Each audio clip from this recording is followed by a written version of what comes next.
Class 9th, subject है हमारा biology.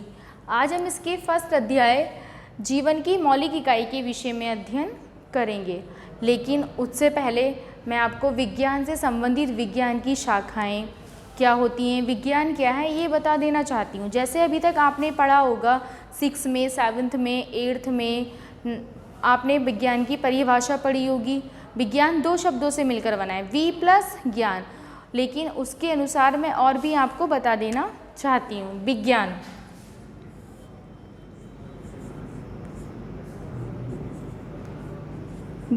अभी तक आपने पढ़ा है, विज्ञान 2 शब्दों से मिलकर बना है। किससे बना है? 2 शब्दों से मिलकर, वी प्लस ज्ञान। ठीक है, वी का अर्थ है यहाँ पे विशिष्ट या विशेष, विशिष्ट या विशेष, और ज्ञान का अर्थ है यहाँ चारों तरफ से इकट्ठा किया गया ज्ञान। ठीक है, इतना क्लियर हुआ। अब हम जानते हैं विज्ञान का अर्थ। विज्ञान का जो अर्थ होता है वो होता है जानना, जानना। विज्ञान का अर्थ क्या होता है?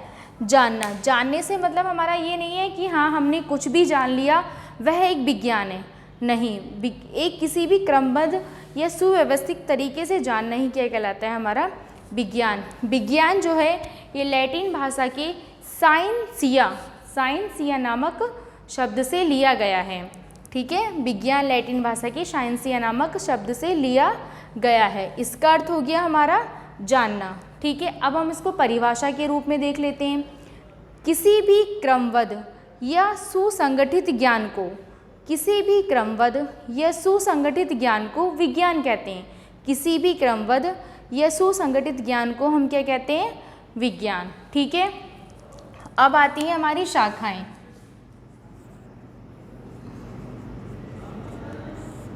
शाखाएं विज्ञान की मुख्य रूप से 3 शाखाएं होती हैं। ठीक है, विज्ञान की मुख्य रूप से कितनी शाखाएं होती हैं? 3। भौतिक विज्ञान,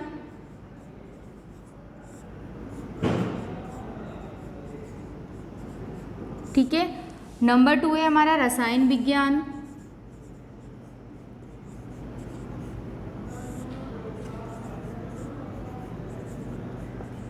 और नंबर 3 है हमारा जीव विज्ञान, जो अभी हम पढ़ रहे हैं। ठीक है, तो अब मैं इन शाखाओं के माध्यम से आपको भौतिक विज्ञान क्या है, रसायन विज्ञान क्या है और जीव विज्ञान क्या है, इनके बारे में बताऊंगी। भौतिक विज्ञान को इंग्लिश में बोलते हैं हम फिजिक्स। क्या बोलते हैं? फिजिक्स। उसी प्रकार रसायन विज्ञान को इंग्लिश में बोलते हैं हम केमिस्ट्री। क्या बोलते हैं? केमिस्ट्री। और जीव विज्ञान को बोलते हैं हम बायोलॉजी। तो अब हमारा आता है भौतिक विज्ञान क्या है। तो विज्ञान की वह शाखा जिसके अंतर्गत पदार्थ की भौतिक अवस्था, जिसके अंतर्गत पदार्थ की भौतिक अवस्था, माप आदि का अध्ययन किया जाता है,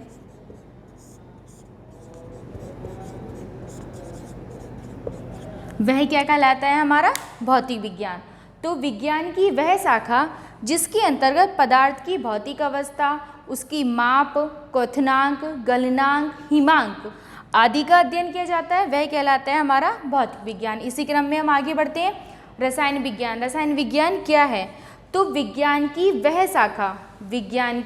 वह शाखा जिसके अंतर्गत पदार्थ की संरचना, जिसके अंतर्गत पदार्थ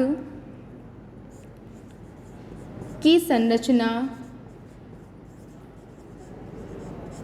व उसके गुणों का अध्ययन किया जाता है।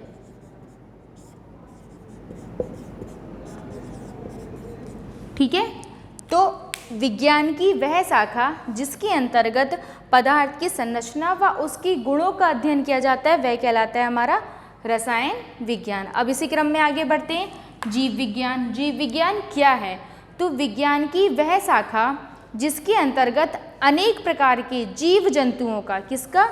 अनेक प्रकार के जीव जंतुओं का, जीव जंतुओं का अध्ययन किया जाता है। ठीक है।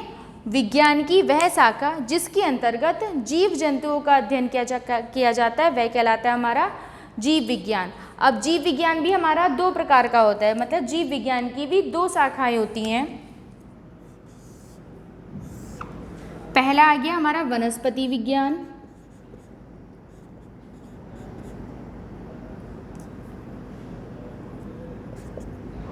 वनस्पति विज्ञान। दूसरा आ गया हमारा जंतु विज्ञान।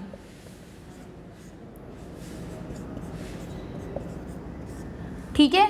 तो अब ये वनस्पति विज्ञान क्या है और जंतु विज्ञान क्या है? ठीक है। विज्ञान की वह शाखा, विज्ञान की वह शाखा जिसके अंतर्गत पेड़ पौधों का अध्ययन किया जाता है। किसका अध्ययन किया जाता है? पेड़ पौधों का। तो वह कहलाता है हमारा वनस्पति विज्ञान। ठीक उसी प्रकार जंतु विज्ञान, विज्ञान की वह शाखा जिसके अंतर्गत समस्त जीव जंतुओं का अध्ययन किया जाता है। किसका अध्ययन किया जाता है? समस्त जीव जंतुओं का। तो वह कहलाता है हमारा जंतु विज्ञान। ठीक है। तो अब इसको हम एक क्रमबद्ध रूप से देख लेते हैं। विज्ञान का अर्थ होता है जानना, मतलब किसी भी चीज को एक सही क्रम से जानना, वह कहलाता है हमारा विज्ञान। ठीक उसी प्रकार विज्ञान दो शब्दों से मिलकर बना है, वी प्लस ज्ञान। वी का अर्थ है हमारा विशिष्ट या विशेष, और ज्ञान चारों तरफ से इकट्ठा किया गया ज्ञान। अब आती है हमारी शाखाएं। विज्ञान की तीन शाखाएं होती हैं, भौतिक विज्ञान, रसायन विज्ञान और जीव विज्ञान, और जीव विज्ञान। ठीक है। अब भौतिक विज्ञान क्या है, रसायन विज्ञान क्या है और जीव विज्ञान क्या है, इसको हम एक रूप परिभाषा के साथ देख लेते हैं। तो पदार्थ की अवस्था, विज्ञान की वह शाखा जिसके अंतर्गत, विज्ञान की वह शाखा जिसके अंतर्गत पदार्थ की भौतिक अवस्था, उसकी माप आदि का अध्ययन किया जाता है वह कहलाता है हमारा भौतिक विज्ञान। रसायन विज्ञान, विज्ञान की वह शाखा जिसके अंतर्गत पदार्थ की संरचना व उसके गुणों का अध्ययन किया जाता है वह कहलाता है हमारा रसायन विज्ञान। जीव विज्ञान, विज्ञान की वह शाखा जिसके अंतर्गत सभी जीव जंतुओं का अध्ययन किया जाता है वह कहलाता है हमारा जीव विज्ञान। ठीक है। अब जीव विज्ञान की भी दो शाखाएं हैं हमारी, वनस्पति विज्ञान और जंतु विज्ञान। वनस्पति विज्ञान, विज्ञान की वह शाखा जिसके अंतर्गत अनेक प्रकार के पेड़ पौधों का अध्ययन किया जाता है वह कहलाता है हमारा वनस्पति विज्ञान। जंतु विज्ञान, विज्ञान की वह शाखा जिसके अंतर्गत हम अनेक प्रकार के यानी कि समस्त जितने भी जीव जंतु होते हैं उनका अध्ययन करते हैं वह कहलाता है हमारा जंतु विज्ञान। अब यहाँ हमारे विज्ञान की परिभाषा, विज्ञान की शाखाएं पूर्ण होती है। अब हम अपने पाठ्यक्रम में जीवन की मौलिक इकाई के विषय में अध्ययन करेंगे। इसमें सबसे पहले आता है हमारा कोशिका।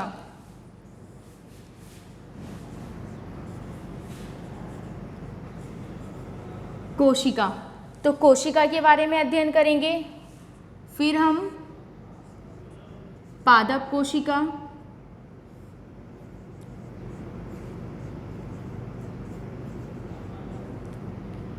जंतु कोशिका,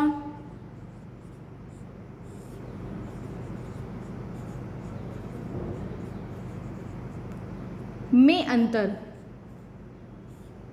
को अध्ययन करेंगे। ठीक इसी प्रकार कोशिकांग, कोशिकांग ये इसका एक इम्पोर्टेंट टॉपिक है जो हमारे हाफ ईयरली एग्जाम में भी और फाइनल में भी मुख्य रूप से एक ना एक क्वेश्चन इसमें से ज़रूर मिलता है।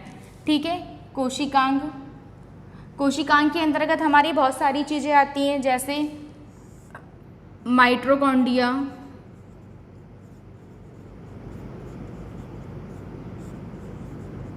राइबोसोम,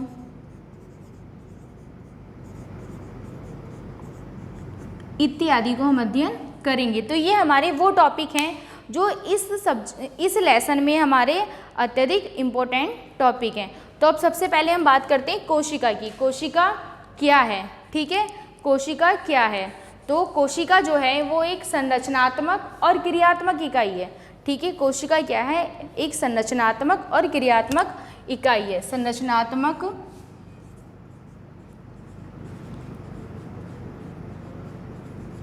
व क्रियात्मक इकाई है। ठीक है, कोशिका जो है वे एक संरचनात्मक और क्रियात्मक इकाई है। कोशिका को मूलभूत इकाई के नाम से भी जानते हैं हम। कोशिका को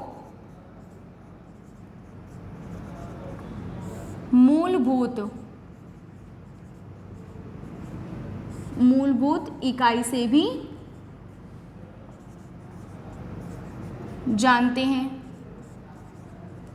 ठीक है, अब ये बनती कैसे हैं, हमारे शरीर में इनका निर्माण कैसे होता है? तो सबसे पहले आती हैं हमारी कोशिकाएं। क्या बनती हैं? सबसे पहले कोशिकाएं। ठीक है, उसके बाद बनते हैं हमारे ऊतक। ऊतक के बाद बनता है हमारे अंग। अंग के बाद आता है हमारा शारीरिक तंत्र।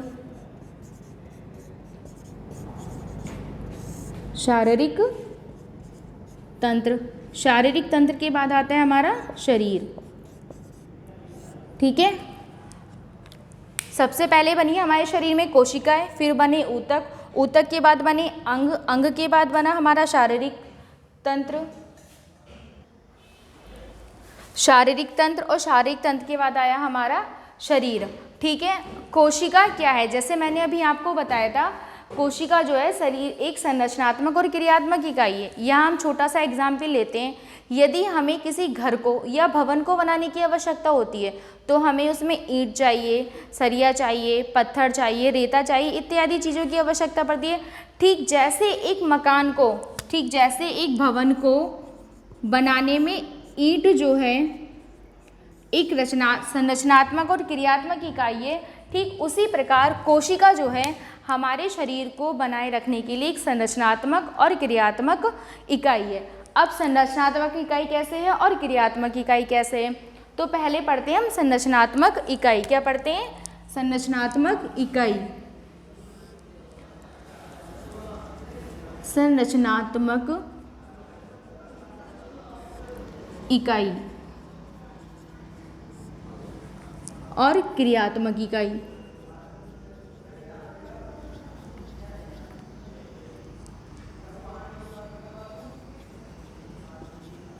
ठीक है, संरचनात्मक इकाई। संरचनात्मक इकाई क्या है? जो हमारे शरीर को एक आकार प्रदान करती है, जो हमारे शरीर को एक आकार प्रदान करती है, वह कहलाती है हमारी संरचनात्मक इकाई। अब है क्रियात्मक इकाई, जो हमारे शरीर को, हमारे शरीर में बहुत सारे कार्य ऐसे होते हैं जो कोशिकीय स्तर पर होते हैं। किस पे होते हैं? कोशिकीय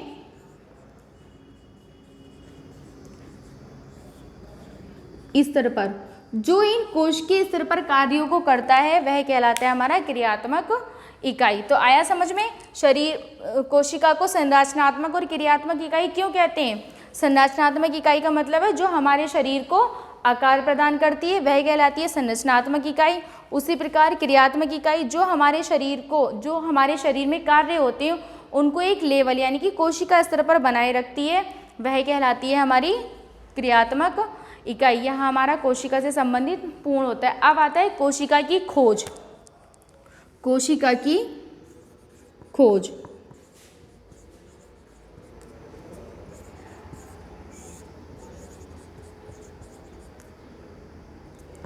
ठीक है, कोशिका की जो खोज की थी वो सर्वप्रथम रॉबर्ट हुक ने 1665 ईस्वी में दी थी। कोशिका की खोज सर्वप्रथम रॉबर्ट हुक नामक वैज्ञानिक ने 1665 ईस्वी में की थी। लेकिन कोशिका में हमारा केंद्रक भी पाया जाता है। तो जो कोशिका में केंद्रक पाया जाता है उसका पता लगाया था रॉबर्ट ब्राउन ने। रॉबर्ट ब्राउन ने, ठीक है।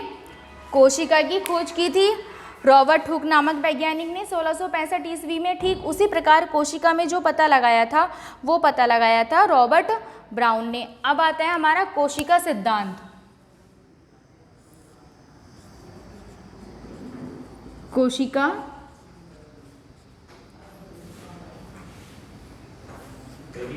सिद्धांत। कोशिका सिद्धांत, कोशिका सिद्धांत में जैसे आपने देखा था कोशिका में जो हमारी रचनात्मक और संरचनात्मक और क्रियात्मक इकाई है उसे कहते हैं हम कोशिका सिद्धांत। तो कोशिका सिद्धांत जो था वो हमारे दो वैज्ञानिकों ने दिया था। पहला है हमारे एम स्लीडन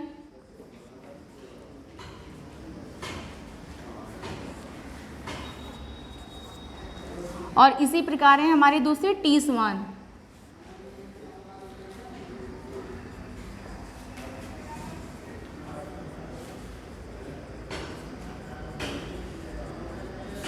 तो जो कोशिका सिद्धांत दिया था वो हमारे दो वैज्ञानिकों ने दिया था। पहला है एम स्लीडन 1833 ईस्वी में, दूसरा है टी स्वान 1839 ईस्वी में, ठीक है। हमने इसके अंतर्गत सबसे पहले हमने पढ़ा कोशिका, कोशिका के बाद हमने पढ़ा कोशिका की खोज किसने की थी, रॉबर्ट हुक ने 1665 ईस्वी में, ठीक है। कोशिका में केंद्रक पाया जाता है उसका पता किसने लगाया था, रॉबर्ट ब्राउन ने। ठीक उसी प्रकार कोशिका सिद्धांत को दिया गया। कोशिका सिद्धांत के अंतर्गत बताया गया कि जो कोशिका है वो हमारे जीवन की मूलभूत इकाई है या संरचनात्मक और क्रियात्मक इकाई है। तो इसका जो सिद्धांत दिया था दो वैज्ञानिकों ने दिया था, एम स्लीडन ने 1833 में और टी स्वान ने 1839 ईस्वी में दिया था। ये जो हमारा बोर्ड पे स्ट्रक्चर दिख रहा है ये आपका केंद्रक। क्या है, केंद्रक, जिसको हम इंग्लिश में न्यूक्लियस बोलते हैं। क्या बोलते हैं, न्यूक्लियस। इसका जो आकार होता है वो पूर्णतः गोल होता है। कैसा होता है, गोल। और ये हमारी प्लांट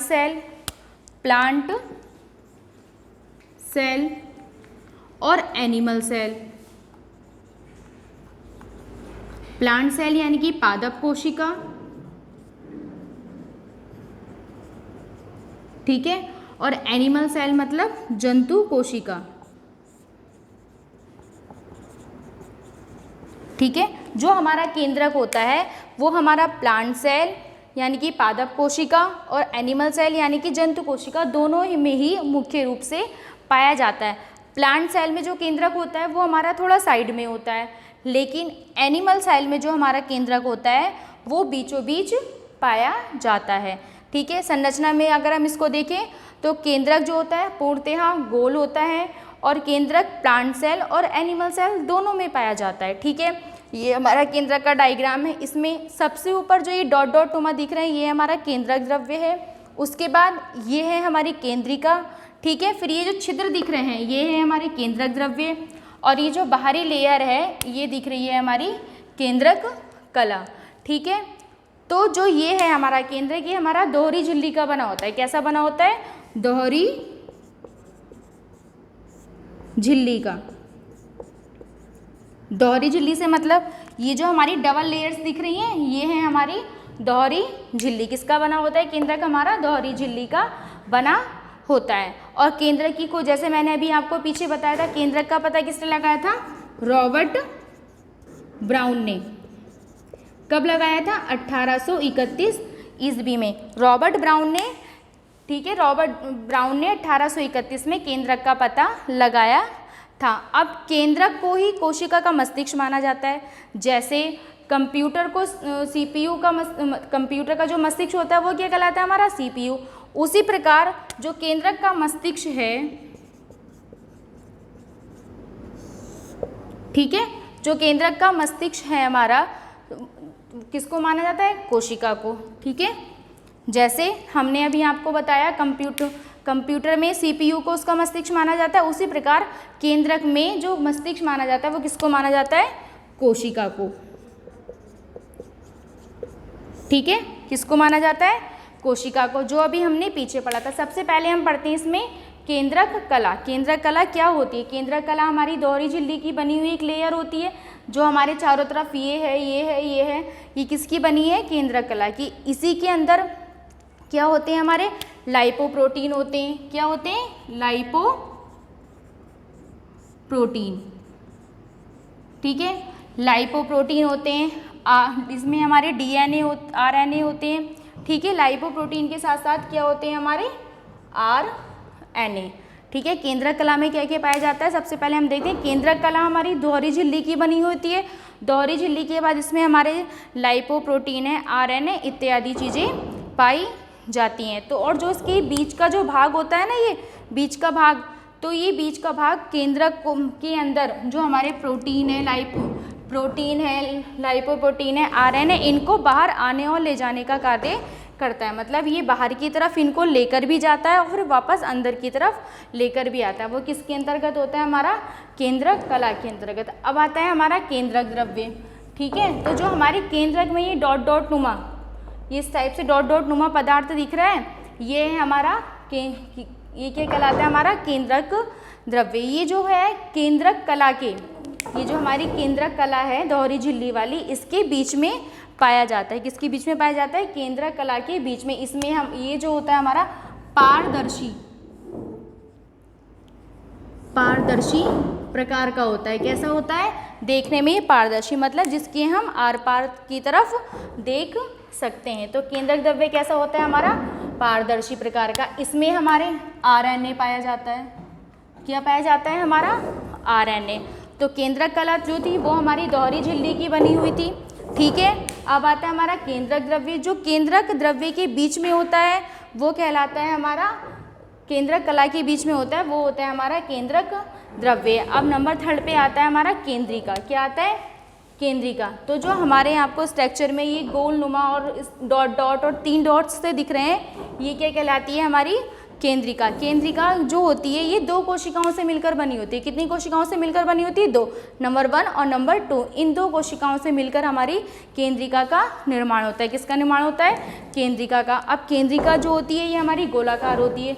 ये पूरी जो केंद्रिका आपको दिखाई दे रही है ये गोलाकार है। ये कैसी केंद्रिका है? हमारी गोलाकार। इसमें हमारा प्रोटीन है, आरएनए है, डीएनए इत्यादि पाया जाता है। केंद्रिका में क्या होता है? हमारा प्रोटीन,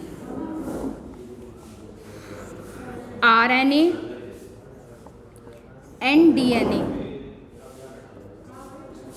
ठीक है। प्रोटीन में हमारा, ठीक है, केंद्रिका में हमारा प्रोटीन, आरएनए और डीएनए तीनों चीज़ें पाई जाती हैं, ठीक है। प्रोटीन जो होता है हमारा इसमें 85% होता है। कितना होता है? 85%। आरएनए हमारा होता है 10%, ठीक है। अगर हम आरएनए का पूरा नाम यहाँ देखते हैं तो राइबो न्यूक्लिक अम्ल। क्या है? राइबो न्यूक्लिक अम्ल, ठीक है। उसी प्रकार आता है हमारा डीएनए। डीएनए कितना पाया जाता है? हमारा 5%। तो डीएनए का पूरा नाम है डीऑक्सीराइबो न्यूक्लिक अम्ल, ठीक है। उसके बाद आता है हमारा, क्या बचता है हमारा? क्रोमेटिन धागे। ये जो दिख रहे हैं कुंडली नुमा, ये सबसे इम्पोर्टेंट पार्ट है इसका, ठीक है। ये जो कुंडली नुमा धागे दिख रहे हैं ये इसका सबसे इम्पोर्टेंट पार्ट है। और ये जो धागे होते हैं कुंडली आकार के होते हैं, मतलब एक दूसरे के ऊपर लेयर नुमा चढ़े होते हैं, ठीक है। जैसे ये देखो, इस धागे के ऊपर ये धागा चढ़ा हुआ, फिर इसके बाद ये धागा चढ़ा हुआ, ये धागा चढ़ा हुआ। तो ये जितने भी क्रोमेटिन धागे हैं हमारे, वो एक दूसरे के ऊपर लेयर के माध्यम से चढ़े रहते हैं, जिनको हम बोलते हैं क्रोमेटिन धागे, ठीक है। और ये क्रोमेटिन धागे हमें कब दिखाई देते हैं? गुणसूत्र के टाइम पे दिखाई देते हैं। कब दिखाई देते हैं? गुणसूत्र के टाइम पर दिखाई देते हैं, ठीक है। तो हमने क्या पढ़ा? केंद्रक कैसा होता है हमारा? गोल।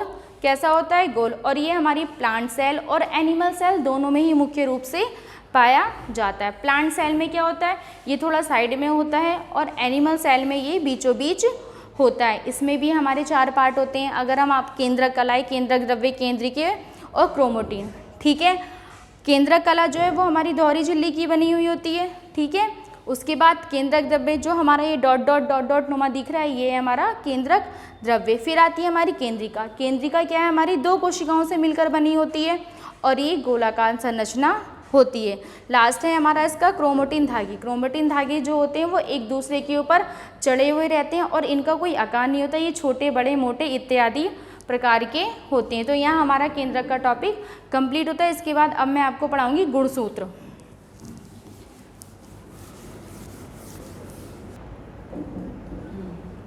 अभी हमने अपने केंद्रक में क्या पढ़ा था? गुणसूत्र। ठीक है, तो ये जो स्ट्रक्चर दिख रही है आपको, ये है हमारा गुणसूत्र। ठीक है, गुणसूत्र की खोज सबसे पहले किसने की थी? वेल्डेयर नामक वैज्ञानिक ने 1888 ईस्वी में। कब करी थी? वेल्डेयर नामक वैज्ञानिक ने 1888 में। अगर हम इसको संरचना के माध्यम से देखते हैं तो एक छानाकार संरचना होती है। कैसी होती है?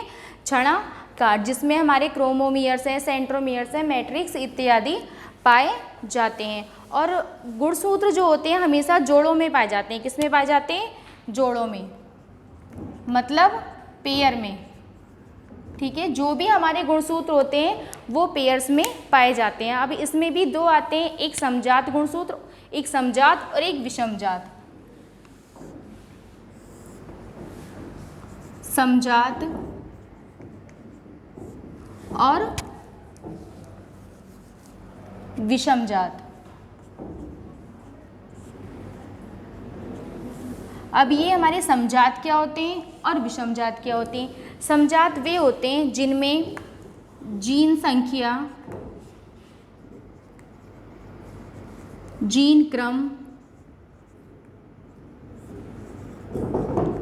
इनका आकार, आकृति एक समान होते हैं। ठीक है, समजात क्या होते हैं? जिनमें जीन संख्या, जीन क्रम, आकार, आकृति ये सब एक समान होते हैं। वो किसके अंतर्गत आते हैं? हमारे समजात के अंतर्गत। ठीक उसी प्रकार विषमजात जो होते हैं इनके उल्टे होते हैं, जिनमें आकार, आकृति, जीन क्रम और जीन संख्या भिन्न होती है। ठीक है, मतलब समजात के उल्टे विषमजात होते हैं। आकार, आकृति, जीन क्रम, जीन संख्या एक दूसरे से बिल्कुल भिन्न होती है, वह कहलाते हैं हमारे विषमजात। जैसे हमारे ये गुणसूत्र का डायग्राम आपको दिख रहा है, तो गुणसूत्र में ये जो डॉट नुमा हमारा पदार्थ है ये हमारा मैट्रिक्स क्या कहलाता है? मैट्रिक्स। मैट्रिक्स जो है एक पारदर्शी और एक जेली नुमा पदार्थ होता है। कैसा होता है? जेली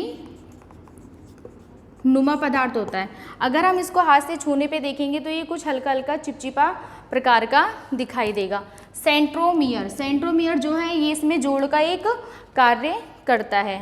ठीक है, उसी प्रकार ये जो हमारी स्ट्रक्चर्स इस टाइप की आपको दिख रही है ये हमारी क्रोमोमियर्स। ठीक है, तो ये जो थी हमारी गुणसूत्र की संरचना थी। इसमें क्या हुआ?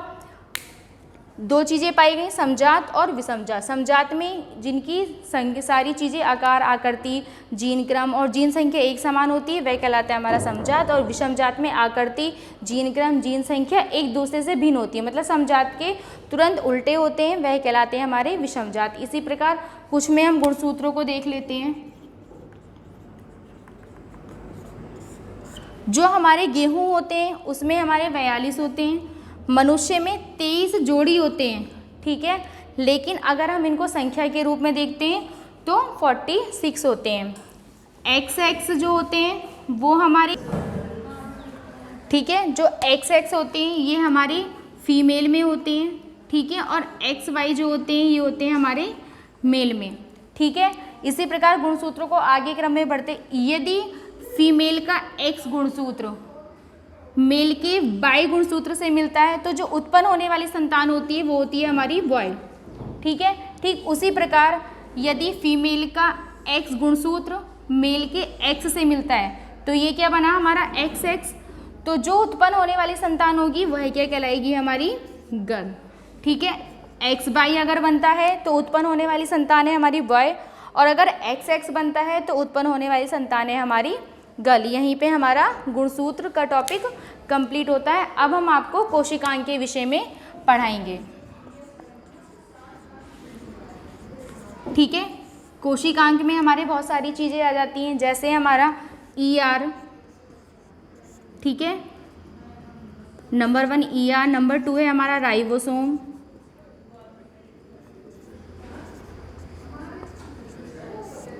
नंबर 3 है हमारा माइटोकॉन्ड्रिया।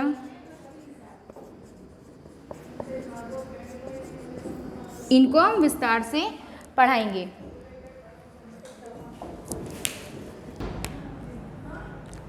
ठीक है, कोशिकांग में हमारा आता है ER, जिसे हम इंग्लिश में बोलते हैं एंडोप्लाज्मिक रेटिकुलम और हिंदी में बोलते हैं अंतःप्रद्रव्य जालिका। ठीक है, तो ये होती कैसी है? जो हमारी ER होता है ये जालिका युक्त नलिकाओं तथा शीट का बहुत बड़ा तंत्र है। ये शीट का बहुत बड़ा तंत्र है और ये एक थैलों के रूप में पाया जाता है। जैसे ये थैले दिख रहे हैं आपको, एक लेयर्स नुमा, एक लेयर ही हमारी ये गई, एक ही लेयर ये गई, तो इसी प्रकार थैलों को बनाए एक शैक होता है। क्या होता है? शैक। ठीक है, यानी कि एक बहुत बड़ा तंत्र है जो हमारा पाया जाता है, जिसे हम बोलते हैं ER यानी कि एंडोप्लाज्मिक रेटिकुलम। ठीक है, ये जो आपके गोल गोल इसमें दिख रहे हैं ये है हमारे राइबोसोम। क्या है? राइबोसोम। और ये जो सबसे बड़ा बीच में दिख रहा है ये हमारा केंद्रक, जो अभी हमने पीछे अपने टॉपिक में पढ़ा था, जिसे हम इंग्लिश में बोलते हैं न्यूक्लियस। उसी प्रकार अगला आता है हमारा RER यानी कि कणिका में। ठीक है, इसको हम स्मूथ यानी कि चिकनी एंडोप्लाज्मिक रेटिकुलम भी बोल सकते हैं। अगला हमारा आता है SER यानी कि अकणिका में। अकणिका में। ठीक है, और इसको हम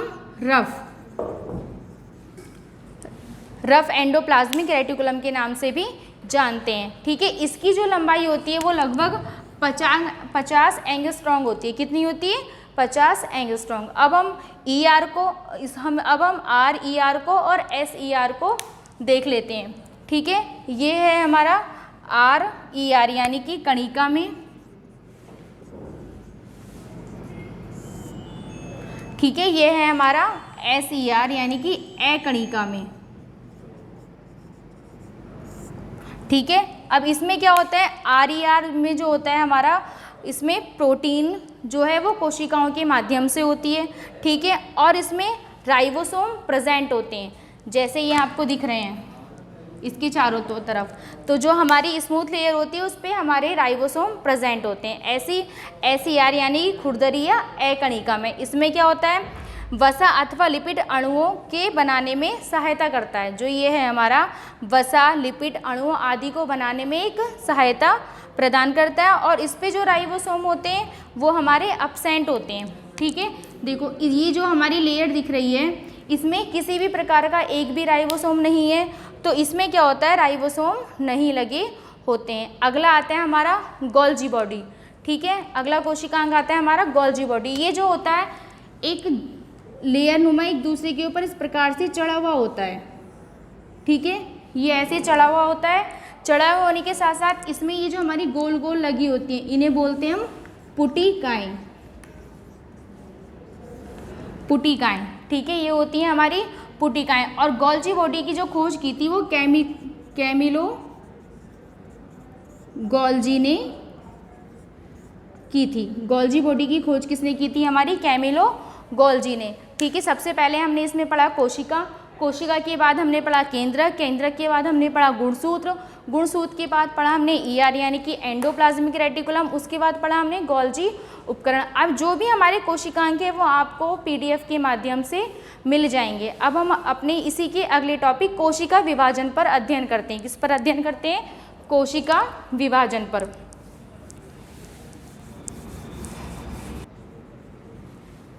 विभाजन। ठीक है, कोशिका विभाजन जो होती है वो हमारी मतलब एक ही कोशिका से मिलकर दो कोशिकाओं का निर्माण होता है। इसमें क्या होता है? एक ही कोशिका से मिलकर दो कोशिकाओं का निर्माण होता है। पहले आती है हमारी एक कोशिकीय,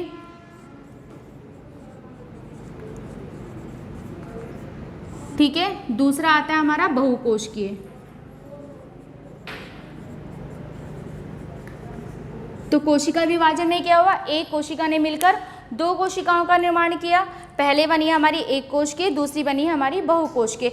एक कोशिकीय क्या होती हैं? जो केवल एक ही कोशिका से बनी होती हैं, जो केवल एक ही कोशिका से मिलकर बनी होती हैं, वह कहलाती है हमारी एक कोशिकीय। मतलब ये जो कोशिकीय होती है ये एक ही कोशिका में अपनी पूरी लाइफ को काटती हैं, मतलब एक ही कोशिका के माध्यम से ये अपना पूरा जीवन काटती हैं। उसी प्रकार बहुकोशिकीय क्या होती हैं? जो एक से अधिक कोशिकाओं से मिलकर बनी होती हैं, जो एक से अधिक कोशिकाओं से मिलकर बनी होती है उन्हें बोलते हैं हम बहुकोशिकीय। ठीक है, अब इसी में आते हैं हमारे दो प्रकार के जीव आते हैं। एक होता है हमारा यूकैरियोटिक,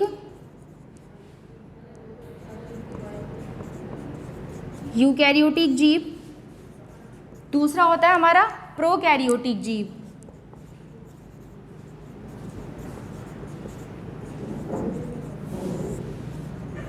ठीक है, अब यूकैरियोटिक जीव क्या होते हैं और प्रोकैरियोटिक जीव क्या होते हैं? तो यूकैरियोटिक जीव वो होते हैं जो केवल एक ही कोशिका से मिलकर बने, यानी कि जिनमें केंद्रक झिल्ली पाई जाती है, जिनमें केंद्रक झिल्ली पाई जाती है वो हमारे यूकैरियोटिक होते हैं, और जिनमें केंद्रक झिल्ली नहीं पाई जाती वो होते हैं हमारे प्रोकैरियोटिक। यहाँ हमारा कोशिका विभाजन पूर्ण होता है। इसके बाद आता है हमारा जंतु कोशिका और पादप कोशिका में अंतर। प्लांट, अब आता है हमारा जंतु कोशिका और पादप कोशिका। ठीक है, प्लांट सेल और एनिमल सेल। यहाँ समझ में आ गया, प्लांट सेल जो हमारे पेड़ पौधों में पाई जाती है, एनिमल सेल जो हमारे जीव जंतु में पाई जाती है। इसके अंतर्गत हमारे क्या क्या आ जाते हैं? माइटोकॉन्ड्रिया है, गोल्जी बॉडी है, राइबोसोम है, इत्यादि किसमें आ जाते हैं? हमारे एनिमल सेल में। अब हम इसमें अंतर बताते हैं आपको।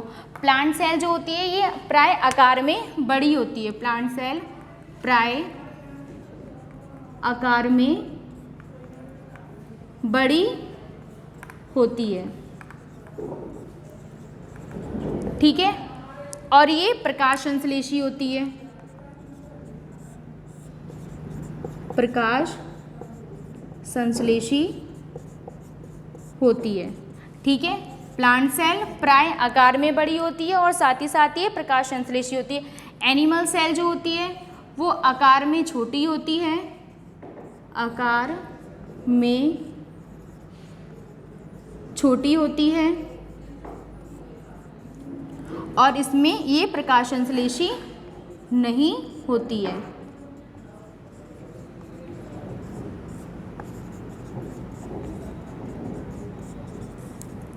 ठीक है, जो हमारी प्लांट सेल हुई वो आकार में बड़ी हुई और ये प्रकाश संश्लेषी हुई। क्यों? क्योंकि जो पेड़ पौधे हैं वो अपना भोजन किससे बनाते हैं? सूर्य की यूवी किरणों से। जब सूर्य की किरणें निकलती हैं तब वो उसकी उपस्थिति में अपना भोजन बनाते हैं। एनिमल सेल जो होती है वो आकार में छोटी होती है और ये प्रकाश संश्लेषी। हमारे अंदर कहाँ प्रकाश संश्लेषण होता है? हमारे अंदर किसी भी प्रकार का प्रकाश संश्लेषण नहीं होता, तो इसीलिए प्रकाश संश्लेषी होती हैं। और एनिमल सेल के अंदर ही हमारी बहुत सारी चीज़ें पाई जाती हैं, जैसे अभी हमने बताया था ER हो गया, ठीक है, माइटोकॉन्ड्रिया,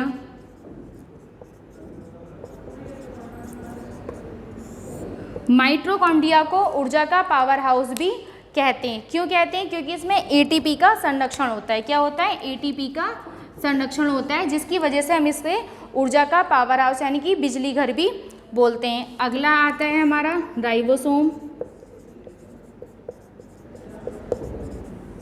लाइसोसोम,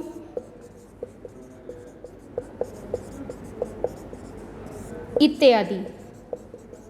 ठीक है, प्लांट सेल के अंतर्गत हमारी ये सारी चीज़ें पाई जाती हैं, ER, माइटोकॉन्ड्रिया, राइबोसोम, लाइसोसोम इत्यादि। तो हमने इस चैप्टर की शुरुआत से सबसे पहले हमने कोशिका को पढ़ा, कोशिका क्या है, ठीक है, फिर कोशिका एक संरचनात्मक और क्रियात्मक इकाई किस प्रकार है या वो मूलभूत इकाई किस प्रकार है। उसके बाद हमने केंद्रक पढ़ा, केंद्रक के बाद हमने गुणसूत्र पढ़ा, गुणसूत्र के बाद हमने गोल्जी बॉडी पढ़ा, ठीक है, और उसके जो भी कोशिकांग हैं वो आपको एक PDF के माध्यम से मिल जाएंगे। उसके बाद हमने कोशिका विभाजन को पढ़ा, जो एक कोशिका किसी के साथ मिलकर दो कोशिकाओं का निर्माण करती है, वह हमारी कोशिका विभाजन कहलाती है। उसके बाद हमने पादप कोशिका और जंतु कोशिका में अंतर पढ़ा। ये हमारे कुछ मुख्य टॉपिक थे इस विषय के, जो हम आपको इस वीडियो के माध्यम से बता चुके हैं। बाकी इसके जो नोट्स हैं वो आपको एक PDF के माध्यम से मिल जाएंगे। धन्यवाद।